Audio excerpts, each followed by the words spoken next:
भगवान शंकर को प्रिय है ही नहीं है? बड़ा मजा आता, क्योंकि जब 3-4 नारियां एक साथ बैठती है ना, तो ये समझ जाओ कि किसी ना किसी की निंदा हो रही है, किसी ना किसी की बुराई हो रही है, क्योंकि 3 नारी सब पे भारी। सही बात है कि नहीं? 3 नारी सब पे भारी है। निंदा नहीं करनी, कर दी भगवान विष्णु के सामने, भगवान शंकर की निंदा कर दी। नारद जी ने पूछा क्या हुआ? भगवान विष्णु ने कुछ कहा नहीं, मन ही मन में सोच लिया कि फंस गया है। भगवान नारद भगवान शंकर की बनाई हुई माया जाल में फंस चुके हैं। अब इन्हें कैसे निकालें?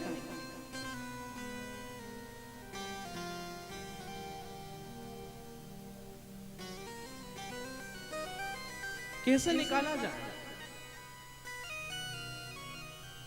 रचाई भगवान शंकर ने, भगवान विष्णु ने माया।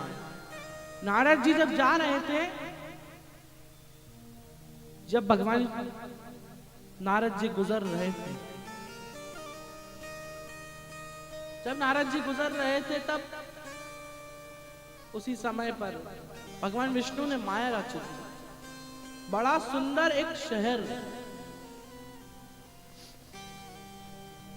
बड़ा सुंदर एक राज्य भगवान विष्णु ने निर्माण कर दिया। बड़ा सुंदर, वैकुंठ लोक से भी सुंदर था।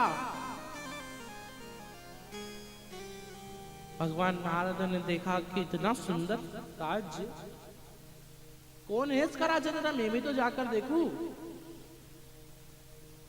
भगवान नारद जी पहुंच गए वहां। नारद जी को बुलाया गया, बिठाया गया। नारद जी से कहा कि मैं अपनी बेटी का स्वयंवर रचना चाहता हूं। राजा ने कहा कि मैं अपनी बेटी का स्वयंवर रचना चाहता हूं, आप मेरी बेटी का हाथ देखिए और बताइए। हाथ देखिए और बताइए कि इसके विवाह के लिए हमें क्या करना चाहिए, इसका जो वर होगा वो कैसा होगा। देखिए, हाथ देखा, बड़ी सुंदर कन्या,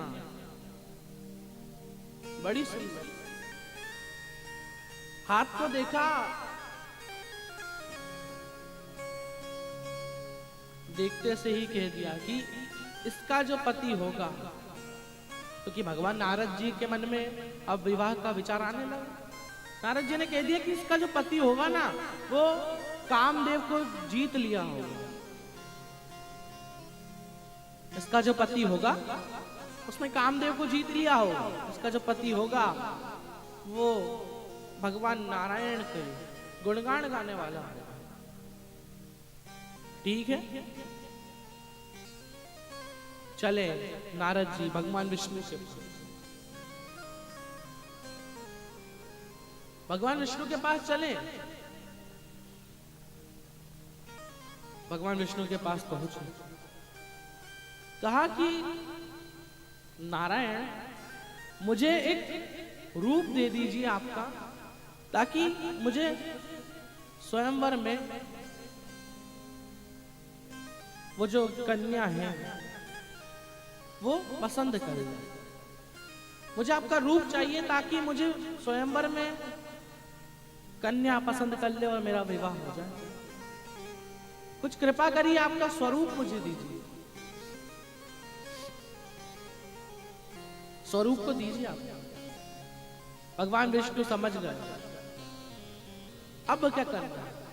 भगवान विष्णु ने बंदर का मुख दे दिया और कह दिया, जाओ, बड़ा सुंदर स्वरूप तुम्हें दे दिया है, जाओ, चले जाओ।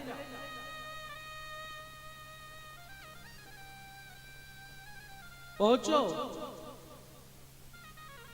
तुम्हें पक्का वो कन्या जो है वो पसंद करेगी, जाओ। पूरे माया रच दी भगवान विष्णु और भगवान शंकर ने मिलकर। अहंकार तोड़ने के लिए।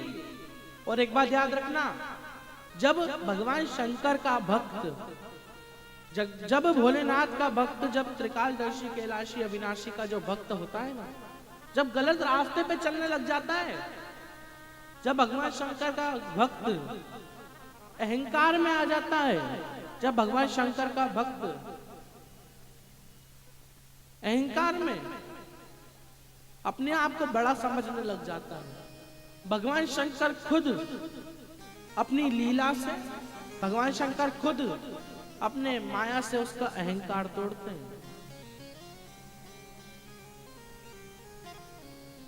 क्योंकि अहंकार में तीन गए, धन वैभव और वंश, ना मानो तो देख लो रावण कौरव और कंस।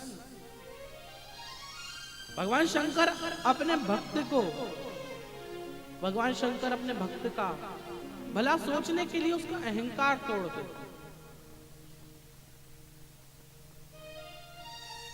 और नारद जी का अहंकार भी भगवान शंकर तोड़ रहे हैं। भगवान नारद का अहंकार भगवान शंकर ने अपनी माया से तोड़ने के लिए, अब भगवान नारद निकल चुके हैं स्वयंवर के लिए। जब पहुंचे स्वयंवर में, जाकर जैसे ही बैठे, कन्या आगे बढ़ी जो खुद माता लक्ष्मी का रूप थी। वो माता लक्ष्मी जो कन्या के रूप में थी, वो आगे बढ़ी और भगवान विष्णु को वरमाला पहना दी। भगवान विष्णु ने उस कन्या को वरमाला पहना दी। और नारद जी को देखा भी, भगवान नारद को बड़ा क्रोध आ गया।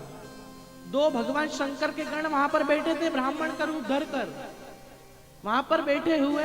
उन दो ब्राह्मणों ने कह दिया कि नारद, हंस दिए, नारद अपना स्वरूप तो देखो, अपना रूप तो देखो, तुम्हें कौन लड़की पसंद करेगी? तुम्हारा स्वरूप तो बंदर का है।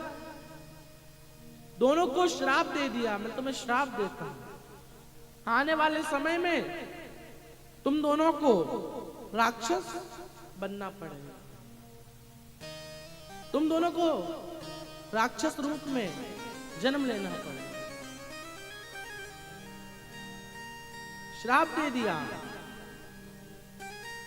भगवान नारद चले, भगवान नारद जैसे ही चले, नदी पर पहुंचे, नदी पर अपना स्वरूप देखा, देखा कि बंदर का मुख भगवान विष्णु ने दे दिया है। भगवान विष्णु के पास पहुंच गए नारद जी, भगवान विष्णु को अब शब्द कहने लगे, आड़ा टेढ़ा कहने लगे, श्राप दे दिया, मैं आपको श्राप देता हूं, आने वाले समय में आपको एक मानव का रूप धरना पड़ेगा। जैसे मैं अपनी पत्नी के वियोग में आज यहां पर रो रहा हूं, मुझे कन्या नहीं मिली, मैं अपने विवाह के लिए यहां दुख मना रहा हूं, ऐसे ही आपको अपने पत्नी के वियोग के लिए दुख मनाना।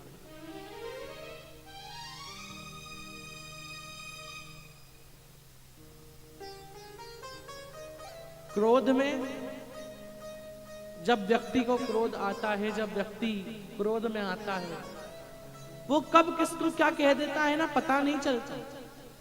2 मिनट का क्रोध आया, किसी ने चाकू उठाया, किसी को मार दिया, वो 2 मिनट के क्रोध ने आजीवन कारावास करवा दिया। 2 मिनट का क्रोध था, लेकिन वो क्रोध आपको कहां ले गया।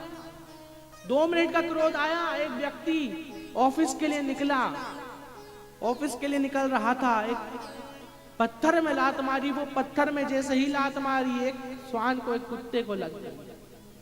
वो कुत्ते को पत्थर लगा, वो पत्थर कुत्ते में जाकर लगा, वो भागा, एक ऑफिस व्यक्ति जा रहा था, उसको काट लिया, उसको काटा,